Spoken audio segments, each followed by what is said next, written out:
Au sommet d'une montagne majestueuse, drapée d'une mer de nuages cotonneux, se dressait une humble demeure de bois. Ses murs, patinés par le temps et les éléments, semblaient dû se fondre dans le paysage environnant. La quiétude régnait en maître, seulement troublée par le chant mélodieux des oiseaux et le bruissement du vent dans les arbres centenaires. Un havre de paix, loin du tumulte du monde. À l'intérieur de la cabane, un vieil homme, le visage marqué par les années, vaquait à ses occupations avec une sérénité contagieuse. Chaque geste qu'il faisait semblait être une danse harmonieuse avec le temps, une symphonie silencieuse de paix et de tranquillité. Ses mains, calleuses mais adroites, préparaient le repas du soir, coupant les légumes avec une précision acquise au fil des décennies. Chaque mouvement était empreint de sagesse et de patience, témoignant d'une vie dédiée à la simplicité et à l'harmonie. Tandis qu'une douce mélodie s'échappait d'une flûte de bambou posée sur la table. La musique, légère et apaisante, semblait raconter des histoires anciennes, des récits de temps révolus mais jamais oubliés. À ses côtés, une jeune fille, les yeux brillants de malice, observait ses moindres gestes avec une admiration non dissimulée. Elle absorbait chaque détail, chaque leçon, comme une éponge avide de connaissances, rêvant de perpétuer ses traditions ancestrales. La vie s'écoulait lentement, au rythme des saisons, dans cette humble demeure perchée sur les hauteurs. Les montagnes environnantes semblaient protéger ce havre de paix, où le temps semblait s'être arrêté. Chaque journée apportait son lot de tâches simples mais essentielles, des activités qui, bien que modestes, étaient vitales pour le maintien de cette existence paisible. La cueillette des herbes médicinales, une tâche qui demandait une connaissance approfondie des plantes et de leurs vertus curatives, la pêche dans le torrent cristallin qui serpentait à flanc de montagne, une activité à la fois méditative et nourrissante. L'entretien du potager qui offrait ses fruits et légumes aux couleurs éclatantes, un véritable trésor de la nature cultivé avec amour et soin. Le soir, autour d'un repas frugal, le vieil homme partageait ses connaissances ancestrales avec sa petite fille, lui transmettant des savoirs précieux et des valeurs intemporelles, lui contant des légendes anciennes peuplées de héros valeureux et de créatures fantastiques. Ces histoires, riches en enseignements, nourrissaient l'imagination de la jeune fille et renforçaient le lien entre les générations, unissant passé et présent dans une harmonie parfaite. Mais cet équilibre fragile était sur le point d'être rompu. Une ombre menaçante planait désormais sur la montagne, invisible aux yeux des deux habitants de la cabane, mais bien réelle. Fang Yuan, maître Gu impitoyable et manipulateur, s'approchait inexorablement, guidé par une ambition dévorante et une soif de pouvoir insatiable. Le calme plat de leur existence fut soudainement rompu par l'arrivée fracassante de l'intrus.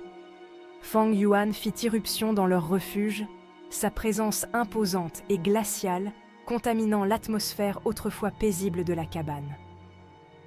Le regard perçant, il scruta le vieil homme et la jeune fille, son silence pesant plus lourd que 1000 paroles. Wang Er est mort, lâcha Fang Yuan d'une voix dénuée d'émotion. La nouvelle tomba comme un coup près, brisant net l'apparente sérénité de l'instant. Le visage du vieillard se figea, trahissant une douleur incommensurable. La jeune fille, incompréhension et terreur mêlées dans le regard, se blottit contre son grand-père. « Je cherche la carte des pièges de la montagne », poursuivit l'intrus, ignorant la détresse palpable qui emplissait la pièce. « Ton fils l'avait en sa possession. Remets-la-moi et je vous laisserai la vie sauve. » Sa voix, dépourvue de toute compassion, résonnait comme une sentence irrévocable. La jeune fille, le cœur battant à tout rompre, se releva d'un bond. « Vous êtes un monstre !» s'écria-t-elle, la voix tremblante de rage et de chagrin. « Vous avez tué mon père! Partez d'ici! Vous n'aurez rien !» Son courage et sa détermination féroce à défendre son grand-père et la mémoire de son père tranchait avec sa fragilité apparente. Elle brandit un tisonnier, arme dérisoire face à la puissance du maître Gu, mais symbole de sa résistance farouche.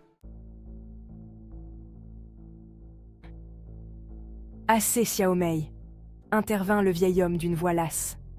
Son regard, chargé d'une tristesse infinie, se posa sur Fang Yuan. « La carte que vous cherchez n'est plus en notre possession, » dit-il avec calme, tentant de masquer le tremblement qui agitait sa voix. « Je vous en prie, épargnez ma petite fille. Elle n'a rien à voir avec tout cela. » Il s'interposa entre le maître Gu et la jeune fille, formant un rempart fragile face à la menace qui pesait sur eux. Son corps voûté semblait porter le poids du monde, le poids du deuil et de l'angoisse. Fang Yuan laissa échapper un ricanement glacial. « Tu penses pouvoir me tromper, vieillard ?»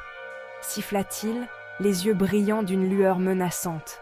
« Je sais que la carte est ici.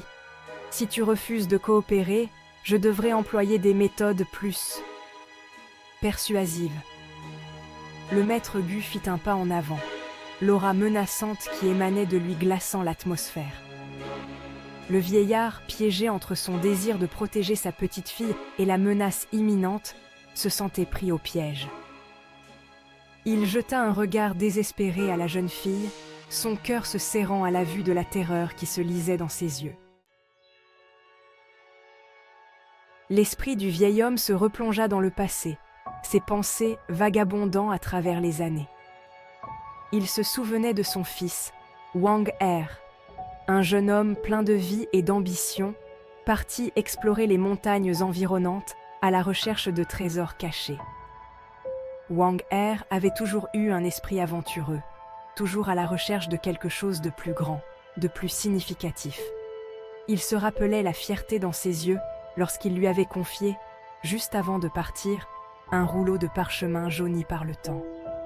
Ce parchemin, disait-il, contenait des secrets anciens, des mystères que peu avaient osé explorer. « Prends soin de cela, père », lui avait-il dit avec un sourire. C'est plus qu'un simple morceau de papier, c'est une clé vers l'inconnu. C'est la carte des pièges de la montagne. Une légende locale dit qu'elle mène à un trésor inestimable.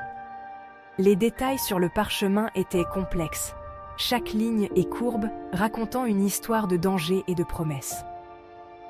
Le vieil homme avait accepté le rouleau avec réticence, inquiet pour la sécurité de son fils. Il savait que les montagnes étaient traîtresses, remplies de périls inconnus. Il n'aurait jamais imaginé que ce morceau de parchemin deviendrait un jour la source de tant de malheur.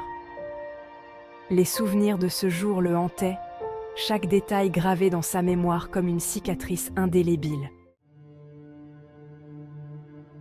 Le rire sardonique de Fang Yuan le ramena brutalement à la réalité. « Le temps presse, vieillard », lança le maître Gu d'une voix glaciale. « Fais ton choix, la carte ou la vie de ta petite fille. » Le dilemme était cruel, insoutenable. Comment choisir entre la mémoire de son fils et la vie de sa petite fille? Chaque option était un déchirement, une torture insupportable. Fang Yuan considéra la proposition du vieil homme, un sourire narquois étirant ses lèvres. Il savait que cette alliance était risquée, mais les gains potentiels étaient trop grands pour être ignorés. « Très bien », accéda-t-il finalement d'une voix douce et dangereuse comme une caresse de serpent. « Mais sache que je ne tolérerai aucune trahison. Mais ne joue pas au plus malin, je te suivrai de près, chaque pas que tu feras sera sous ma surveillance. Je te suivrai de près. Et si tu essaies de me duper, tu le regretteras amèrement. Et si tu essaies de me duper, tu le regretteras amèrement. Je ne suis pas quelqu'un à prendre à la légère. » Le vieil homme, le cœur lourd de sombres pressentiments, se prépara à affronter les dangers qui l'attendaient dans les profondeurs de la montagne. Il savait que chaque pas pourrait être son dernier. Il jeta un dernier regard à sa petite fille, un adieu silencieux et chargé d'amour. Ses yeux brillaient de larmes non versées, mais il devait partir. Le soleil, à l'horizon, commençait à poindre, illuminant d'une lueur blafarde le début de cette nouvelle épreuve. Une nouvelle journée se levait, pleine de promesses et de périls.